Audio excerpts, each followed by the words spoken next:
નમસ્કાર મારા વાલા વિદ્યાર્થી ભાઈ બહેનો, હું કનુભાઈ ગુરુજી આપ સૌનું હાર્દિક સ્વાગત કરું છું. આજે આપણે સ્વાધ્યાય 6.2 છે એનો દાખલા શીખીશું. દાખલા નંબર 1 આકૃતિ 1 અને 2 માં DE સમાંતર BC, એની અંદર 1 માં EC શોધો, 2 માં AD શોધો. માર્ચ 2023 ની અંદર સ્ટાન્ડર્ડના પેપરની અંદર આ દાખલો પૂછાયેલો છે. ખૂબ જ સરળ દાખલો છે. થિયરીની અંદર તમને મેં 5 પરિણામો લખાયેલા છે, એમાંથી એક પરિણામનો અંદર અહીંયા ઉપયોગ કરવાનો છે. જો પહેલા ત્રિકોણની અંદર જે માપ આપેલા છે જોઈ લો. AD આપણને 1.5 સેમી આપેલા છે, DB 3 સેમી આપેલા છે, AE 1 સેમી આપેલા છે, EC શોધવાના છે. હવે આપણી પાસે જે ટોટલ 5 પરિણામો છે, એ પરિણામમાંથી કયા પરિણામનો ઉપયોગ કરવો એ તમને ખબર પડવી જોઈએ. જો અહીંયા પરિણામો આપણે કયા કયા શીખ્યા હતા યાદ કરીએ તો AD ભાગ્યા DB બરાબર AE ભાગ્યા EC. AE ભાગ્યા EC. જો અહીંયા ઉપરનો ખંડ ભાગ્યા નીચેનો ખંડ AD ભાગ્યા DB, અંશમાં સામે અંશ AE ભાગ્યા EC. AE ભાગ્યા EC ઉપરનો ખંડ ભાગ્યા નીચેનો ખંડ. નંબર 2 AD ભાગ્યા AB બરાબર AE ભાગ્યા AC. ઉપરનો ખંડ ભાગ્યા આખી બાજુ, ઉપરનો ખંડ ભાગ્યા આખી બાજુ AD ભાગ્યા AB, AE ભાગ્યા AC બરાબર છે. હવે નંબર 3 નીચેનો ખંડ DB ભાગ્યા AB, DB ભાગ્યા AB, EC ભાગ્યા AC. તો અહીંયા જુઓ, નીચેનો ખંડ ભાગ્યા આખા AB, નીચેનો ખંડ ભાગ્યા આખા AC, DB ભાગ્યા AB, EC ભાગ્યા AC બરાબર છે. બીજા જે બે પરિણામ શીખવાડ્યા હતા એ પણ જોઈ લો. અહીંયા આપણે 5 ટોટલ છે, એમાંથી એકનો અહીંયા ઉપયોગ કરવાનો છે, પણ યાદ કરી લઈએ બધાય, એટલે ગમે ત્યારે હેતુલક્ષી ક્યાં પૂછાય તમને આવડી જાય. એટલા માટે આ ઉપરનો ત્રિકોણ, ઉપરનો નાનો ત્રિકોણ અને આખો ત્રિકોણ જે છે ને સમરૂપ ત્રિકોણો છે. તો આપણે અહીંયા આ રીતે લખી શકીએ AD ભાગ્યા આખા AB બરાબર DE ભાગ્યા BC, DE ભાગ્યા BC. જો અહીંયા AD ભાગ્યા AB, DE ભાગ્યા BC. આ DE ને BC વડે ભાગવાના છે. અને નંબર 5 પાંચમું પરિણામ, તો અહીંયા AE ભાગ્યા AC, AE ભાગ્યા AC. આ તો એનું જ આવે DE ભાગ્યા BC, DE ભાગ્યા BC. ટોટલ 5 પરિણામ છે. આની અંદર જે માપ આપેલા ને એ પ્રમાણે આમાંથી કયું પરિણામ વાપરવાનું છે એ આપણે નક્કી કરવાનું. તો આની અંદર જો ઉપરનો ખંડ આપેલો છે, નીચેનો ખંડ આપેલો છે. સામે ઉપરનો ખંડ આપેલો છે, નીચેનો ખંડ નથી આપેલો. એનો મતલબ આ જે પહેલું પરિણામ છે એનો આપણે ઉપયોગ કરવાનો છે. તો તમને ખબર પડી જો કે કયા પરિણામનો ઉપયોગ કરશું તો આપણો દાખલાનો સરળતાથી જવાબ આવી જશે. તો અહીંયા પહેલું જે પરિણામ છે એનો આપણે ઉપયોગ કરવાનો છે. જો અહીંયા સૌપ્રથમ અહીંયા ત્રિકોણમાં DE સમાંતર BC આપેલો છે, થોડું કે લખી દેવાનું. અહીંયા લખીશું ત્રિકોણ ABC માં DE સમાંતર BC, DE સમાંતર BC. તેથી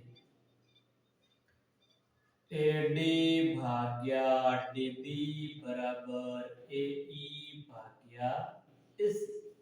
ઉપરનો ખંડ ભાગ્યા નીચેનો ખંડ, ઉપરનો ખંડ ભાગ્યા નીચેનો ખંડ. હવે કિંમતો મૂકી દઈએ.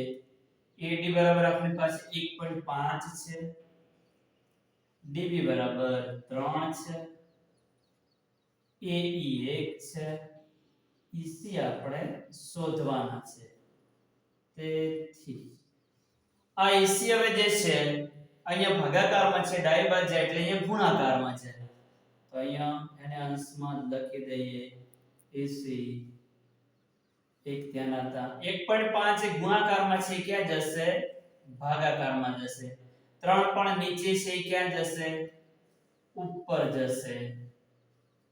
ભાગાકારમાં છે ગુણાકારમાં જશે બરાબર હવે આના છે જો આના તો મૌખિક જવાબ આવી જાય સીધો દોઢ દુ 3 એટલે બે જવાબ આવી જાય પણ જો સિસ્ટમેટિક પદ્ધતિસર આને ગણીએ તો AC બરાબર 1 ગુણ્યા 3 1.5 એનો પોઈન્ટ દૂર કરીએ તો અહીંયા 15 દશાંશ આવે 10 એટલે છેદના છેદમાં કે જતા રહે અંશમાં જતા રહે નીચેનો પોઈન્ટ દૂર કરો એ અંશમાં લખવાના 10 1000 જે આવતા હોય બરાબર છે આનો છેદ ઉડાડો 3 5 15 3 3 ઉડી જશે 5 દુ 10 5 5 ઉડી જશે તો આપણને EC બરાબર 2 સેમી જવાબ અહીંયા મળશે બરાબર છે તો આ જે EC છે આપણને અહીંયા 2 સેમી મળશે કેટલા મળશે 2 સેમી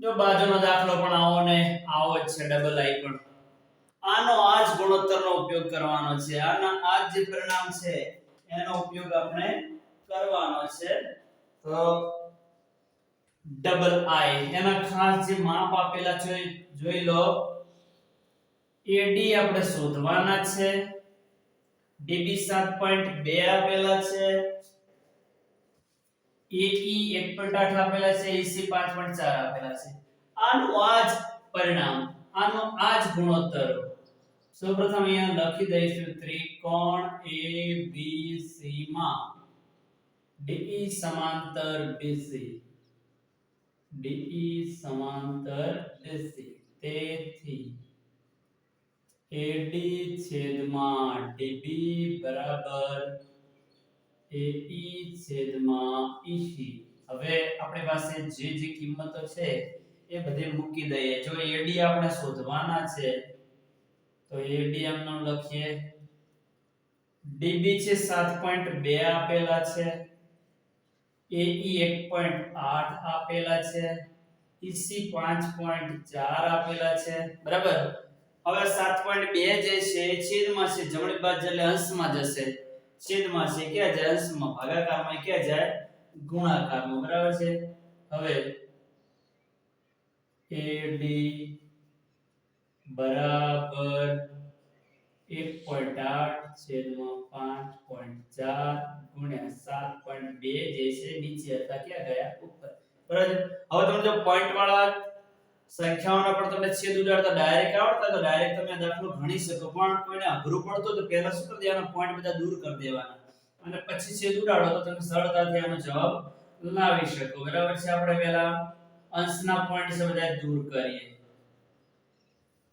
પોઈન્ટ વાળા છેદ ઉડાડતા તો ડાયરેક્ટ જ કરી દેવાનું ચલો 1.8 નો પોઈન્ટ દૂર કરો તો પોઈન્ટ ની જગ્યાએ 1 પોઈન્ટ પછી એક અંશ એટલે શૂન્ય ચડાવી દો 18 દશાંશ 7.2 નો પોઈન્ટ દૂર કરો તો પોઈન્ટ ની જગ્યાએ 1 પોઈન્ટ પછી એક અંશ છે તો એક શૂન્ય ચડાવવાની 72 દશાંશ ગુણ્યા અહીંયા 54 જે છે એનો પોઈન્ટ 5.4 નો પોઈન્ટ દૂર કરો 54 દશાંશ આવે એ 10 છેદમાં અંશમાં જતા રહે એટલે અંશમાં આવી જાય 10 ટૂંકમાં છેદમાં છે પોઈન્ટ દૂર કરો ને તો અંશની અંદર 10 100 1000 જે આવતો લખવાનો પોઈન્ટ ની જગ્યાએ 1 પોઈન્ટ પછી એક અંશ છે શૂન્ય ચડાવીશું બરાબર હવે જે ઉડતું હોય ઉડાડ દો તો અહીંયા 10 10 ઉડી જશે 18 નો ઘડિયો જો સીધો તમને આવડતો હોય તો 18 તરી 54 18 ઉડી જાય જો મોટા ઘડિયા ના આવડતા તો નાના નાના છેદ ઉડાડતા જવાનું પહેલા 2 વડે ભાગો પછી 3 વડે ભાગો અને જેનું નાનું નામ થતું જાય એટલે તમને આવડી જાય જો અહીંયા 72 ને 3 વડે ભાગી શકાશે તો 72 ને 3 વડે ભાગો તો 3 દુ 6 3 ચોક 12 24 તરી 72 અહીંયા પણ તમને કહો 24 નો ઘડિયો ના આવડતો હોય તો પહેલા 3 વડે ભાગાકાર કરી અને જવાબ લખી દેવાનો છે હવે જો ઉપર 24 વધ્યા નીચે 10 વધ્યા છે સીધા તમે જમણી બાજુથી એક અંક આપીને 2.4 લખી શકાય બરાબર છે 24 દશાંશ એક સ્ટેપ વધારે કરું છું અહીંયા AD બરાબર એકડા પછી એક શૂન્ય છે જમણી બાજુથી એક અંક આપો તો 2.4 સેમી તો આ રીતના સરળતાથી આના જવાબ તમે લાવી શકો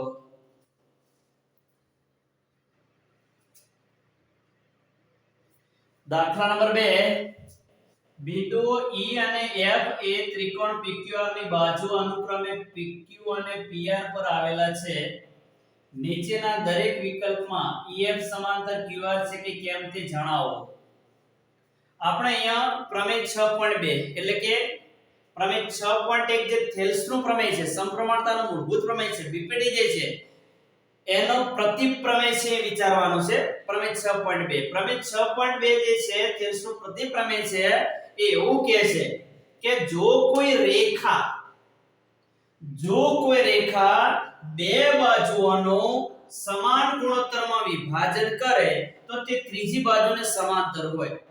એટલે કે અહીંયા આપણે PE છેદમાં EQ PF છેદમાં FR બરાબર. અહીંયા જે ગુણોત્તરો છે આપણને સરખા મળે તો EF સમાંતર QR છે, નહીતર નથી. ખૂબ જ સરળ છે, પૂરેપૂરું ધ્યાન આપજો. સૌપ્રથમ આપણે આના ગુણોત્તરો શોધીએ. પહેલા જ PE છેદમાં EQ શોધીએ. આમાં પણ PE છેદમાં EQ જ લખ્યા છે, એ જ લખીએ અહીંયા. PE છેદમાં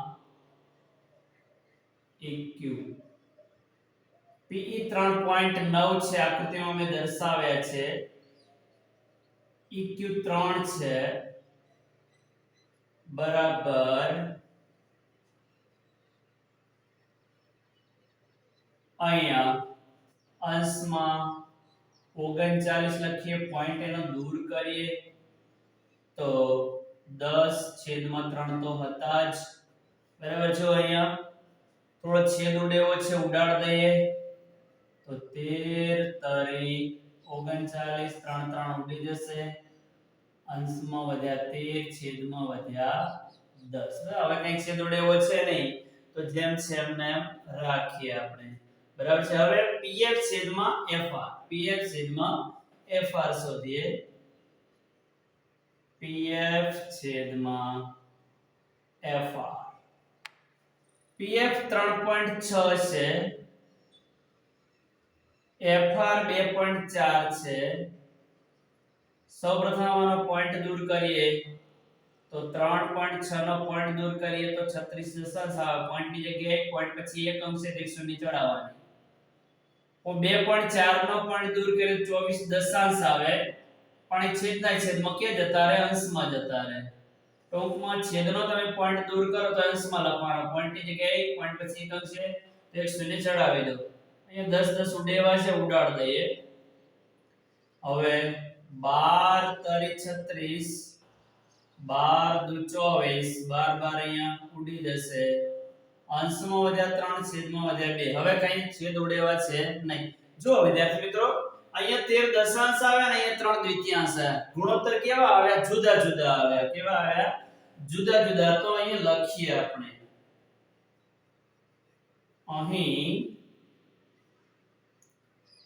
PE છેદમાં EQ is not equal to PF છેદમાં FR.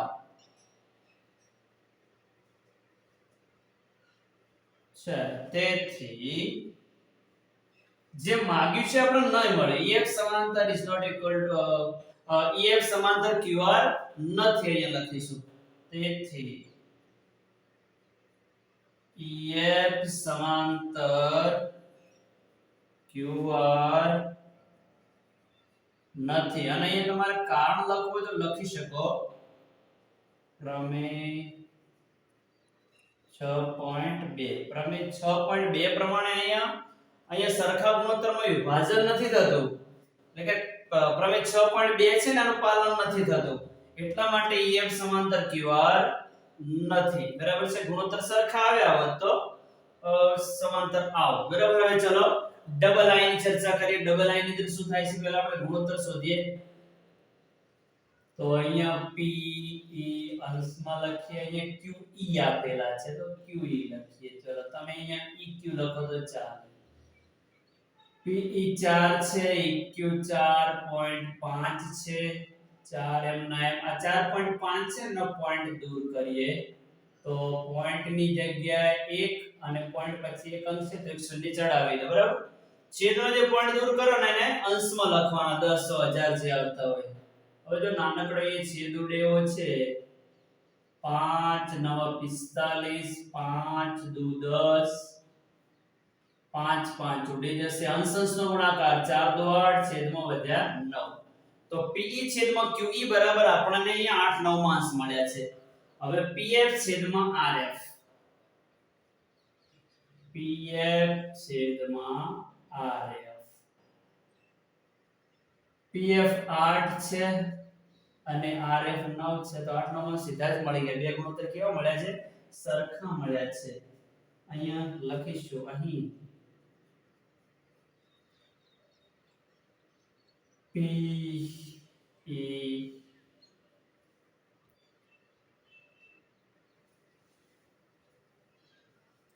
PE છેદમાં QE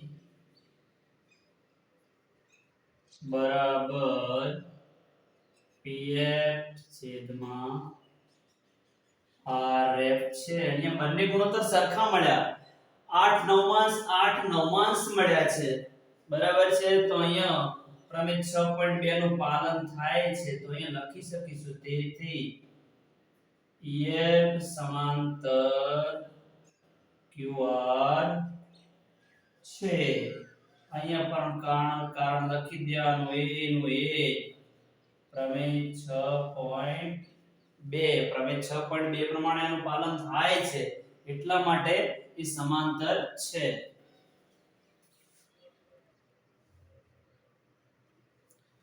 નંબર 3 PQ બરાબર 1.28 સેમી PR બરાબર 2.56 સેમી PE બરાબર 0.18 સેમી અને PF બરાબર 0.36 સેમી બરાબર હવે જો અહીંયા કઈ રીતના પરિણામનો ઉપયોગ કરીશું તો આ વખતે જુઓ PE આપેલા છે આખી બાજુ આપેલી PF આપેલા છે આખી બાજુ આપેલી છે તો અહીંયા ઉપરનો ખંડ છે ને આખી બાજુ વડે ભાગીશું અને એ રીતના આપણે ગુણોત્તર શોધીશું તો અહીંયા સૌપ્રથમ PE છેદમાં PQ લઈએ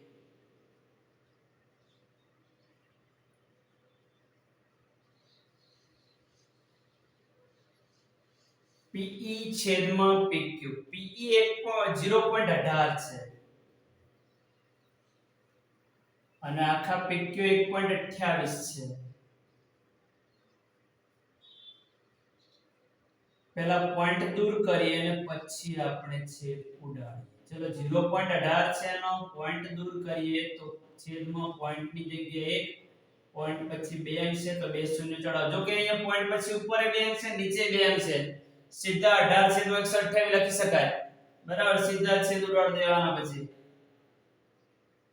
ચલો છેદમાં 1.28 જે છે એનો પોઈન્ટ જે છે દૂર કરીએ તો પોઈન્ટ ની જગ્યાએ 1 પોઈન્ટ પછી 2 અંક છે તો 2 શૂન્ય ચડાવજો આ રીતના 100 સીધા જ ઉડી જાય બરાબર સીધા દૂર કરતો તો ચાલે હવે નાનકડો એક છેદ ઉડેવો છે 2 9 18 2 6 12 2 14 64 128 બે અહીંયા ઉડી જશે તો અહીંયા અંશમાં વધશે 9 છેદમાં વધશે 64 બરાબર છે 9 છેદમાં 64 હવે કઈ છેદ ઉડે એવું છે નહીં ઉપર બે તગડા છે નીચે બધા બગડા છે ના ઉડે ચલ હવે PF છેદમાં PR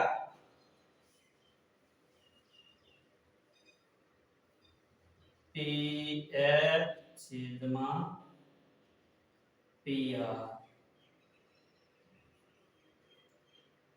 PF જે છે આપણા રકમમાં કેટલા આપેલા છે 0.36